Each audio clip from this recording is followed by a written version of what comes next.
انس بن مالک رضی اللہ تعالیٰ عنہ نے خبر دی کہ جب سورج ڈھلا تو نبی کریم صلی اللہ علیہ وآلہ وسلم حجرہ سے باہر تشریف لائے اور ظہر کی نماز پڑھائی، پھر ممبر پر تشریف لائے اور قیامت کا ذکر فرمایا۔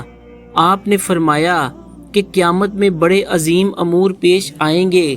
پھر آپ صلی اللہ علیہ وآلہ وسلم نے فرمایا کہ اگر کسی کو کچھ پوچھنا ہو تو پوچھ لے، کیونکہ جب تک میں اس جگہ پر ہوں تم مجھ سے جو بھی پوچھو گے میں اس کا جواب ضرور دوں گا۔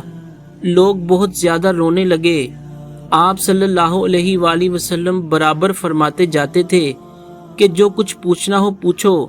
عبداللہ بن حذافہ سہمی کھڑے ہوئے اور دریافت کیا کہ حضور صلی اللہ علیہ وآلہ وسلم میرے باپ کون ہیں؟ آپ نے فرمایا کہ تمہارے باپ حذیفہ تھے۔ آپ اب بھی برابر فرما رہے تھے کہ پوچھو کیا پوچھتے ہو۔ اتنے میں عمر رضی اللہ تعالی عنہ ادب سے گھٹنوں کے بل بیٹھ گئے اور انہوں نے فرمایا کہ ہم اللہ تعالیٰ کے مالک ہونے، اسلام کے دین ہونے اور محمد صلی اللہ علیہ وآلہ وسلم کے نبی ہونے سے راضی اور خوش ہیں۔ بس اس گستاخی سے ہم باز آتے ہیں کہ آپ سے جا اور بے جا سوالات کریں۔ اس پر حضرت صلی اللہ علیہ وآلہ وسلم خاموش ہو گئے۔